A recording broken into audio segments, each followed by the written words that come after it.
अच्छे लोगों की कृष्ण परीक्षा बहुत लेता है, परंतु साथ नहीं छोड़ता, और बुरे लोगों को कृष्ण बहुत कुछ देता है, परंतु साथ नहीं देता। जिंदगी में दो लोगों का होना बहुत जरूरी है। एक कृष्ण जो ना लड़े फिर भी जीत पक्की कर दे, दूसरा कर्ण जो हार सामने हो फिर भी साथ ना छोड़े। तू करता वही है जो तू चाहता है, होता वही है जो मैं चाहता हूँ, तू वही कर जो मैं चाहता हूँ, फिर होगा वही जो तू चाहता है। कृष्ण भगवान के सर्वोच्च व्यक्तित्व हैं। कृष्ण सभी सुखों के स्रोत हैं और वे सभी कारणों के प्रमुख कारण हैं। कृष्ण हर उस चीज के स्वामी हैं जो चलती है और नहीं चलती है। कृष्ण हमारे मन या बुद्धि द्वारा कल्पना की जाने वाली किसी भी चीज से महान है। कृष्ण का कोई आदि, मध्य या अंत नहीं है। कृष्ण के रूप की कल्पना उनके अलावा कोई और नहीं कर सकता। रो पड़े कृष्णा ने कहा, मैंने तो सबकी सुनता हूँ, पर मेरा कौन सुनता है। इंसान गलत कार्य करते समय बाएं दाएं, आगे पीछे चारों तरफ देखता है, बस ऊपर देखना भूल जाता है। श्री कृष्ण कहते हैं कि जन्म लेने वाले के लिए मृत्यु उतनी ही निश्चित है जितना कि मृत होने वाले के लिए जन्म लेना। इसलिए जो अपरिहार्य है उस पर शोक मत करो। भरोसा अगर खुद पर रखो तो ताकत बन जाती है और दूसरों पर रखो तो कमजोरी बन जाती है। आप कब सही थे इसे कोई याद नहीं रखता है, लेकिन तुम कब गलत थे इसे सब लोग याद रखते हैं। मैं किसी के भाग्य का निर्माण नहीं करता और न ही किसी के कर्मों के फल देता हूँ। मनुष्य कितना भी गोरा क्यों ना हो, परंतु उसकी परछाई सदैव काली होती है। मैं श्रेष्ठ हूँ यह आत्मविश्वास है, लेकिन सिर्फ मैं ही श्रेष्ठ हूँ यह अहंकार है। मैं सभी प्राणियों को समान रूप से देखता हूँ, ना कोई मुझे कम प्रिय है ना अधिक, लेकिन जो मेरी प्रेम पूर्वक आराधना करते हैं वो मेरे भीतर रहते हैं और मैं उनके जीवन में आता हूँ। तुम्हारा क्या गया जो तुम रोते हो? तुम क्या लाए थे जो तुमने खो दिया? तुमने क्या पैदा किया था जो नाश हो गया? न तुम कुछ लेकर आए, जो लिया यही से लिया, जो दिया यही पर दिया, जो लिया इसी ईश्वर से लिया, जो दिया इसी को दिया। यदि आप किसी के साथ मित्रता नहीं कर सकते हैं तो उसके साथ शत्रुता भी नहीं करना चाहिए। जो हुआ वह अच्छा हुआ, जो हो रहा है वह अच्छा हो रहा है, जो होगा वह भी अच्छा ही होगा। तुम भूत का पश्चाताप न करो, भविष्य की चिंता न करो, वर्तमान चल रहा है। राधा ने श्री कृष्ण से पूछा, प्यार का असली मतलब क्या होता है? श्री कृष्णा ने हंसकर कहा, जहाँ मतलब होता है वहाँ प्यार ही कहाँ होता है।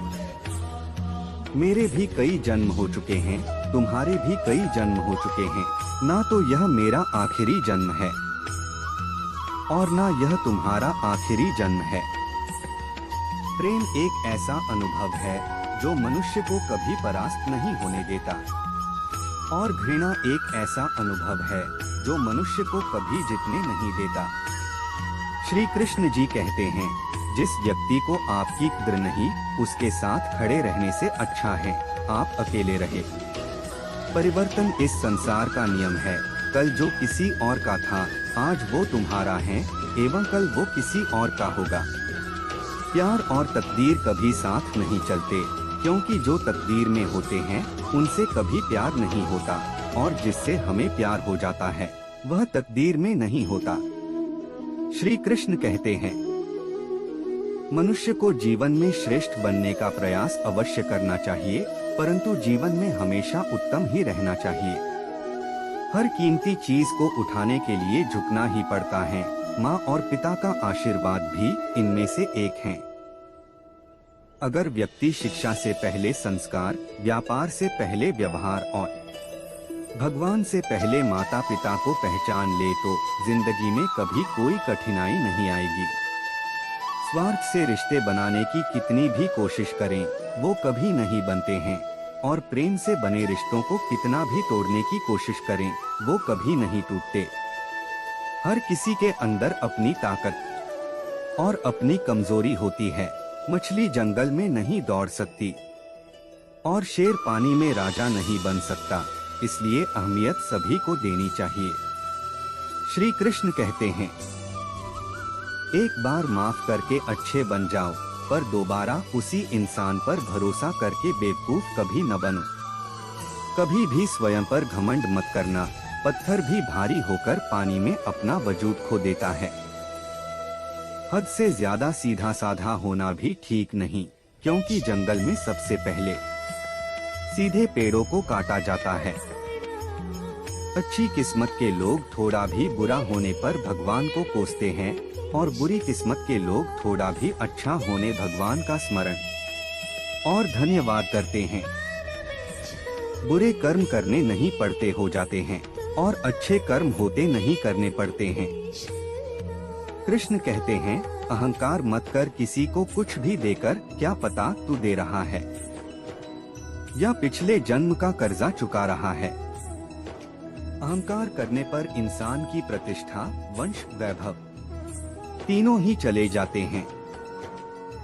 जिंदगी के इस रण में खुद ही कृष्ण और खुद ही अर्जुन बनना पड़ता है, रोज अपना ही सारथी बनकर जीवन की महाभारत को लड़ना पड़ता है। क्या सदा मौन रहना उचित है? नहीं, इतिहास साक्षी है।